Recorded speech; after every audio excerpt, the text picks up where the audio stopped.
Breaking news, Shakib Hasan খেলবেন আইপিএলে হায়দ্রাবাদের হয়ে, এই বিষয়টা ক্লিয়ার করছে কাবি মারান। কাবি মারান এই কথাটা কেন বলছে? এখন দেখুন, অস্ট্রেলিয়ার যত ক্রিকেটাররা আছে আইপিএল খেলতো, তারা এখন আর আইপিএল খেলবে না। তারা ইতিমধ্যে বলে দিয়েছে আইপিএল নো, আমরা এখন আইপিএলটা খেলবো না। কেন তারা আইপিএলটা খেলবো না? দেখুন, ভারত এবং পাকিস্তান যুদ্ধ চলতে আছে, তারা এই যুদ্ধের ভয় আর আইপিএলটা খেলতে আসবে না। অস্ট্রেলিয়ার সব প্লেয়াররা বলছে আমরা এই আসরটা আর খেলবো না, আমরা পরবর্তী আসরে আবারও খেলতে আসবো। প্যাট কামিন্সের জায়গায় খেলবে সাকিব হাসান। সাকিব হাসান একজন প্রফেশনাল অলরাউন্ডার, আর প্যাট কামিন্স একজন অলরাউন্ডার। এখন সেই প্যাট কামিন্সের ক্যাপ্টেন্সি করবে সাকিব হাসান। সাকিব হাসান 2019 এবং 2018 সালে আমাদের হয়ে খেলেছে।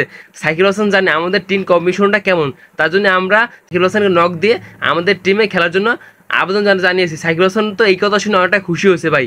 আমাদের ভাই বাংলাদেশের জন্য এতটা খুশি খবর হবে আমরা কোনোদিনও ভাবতে পারি।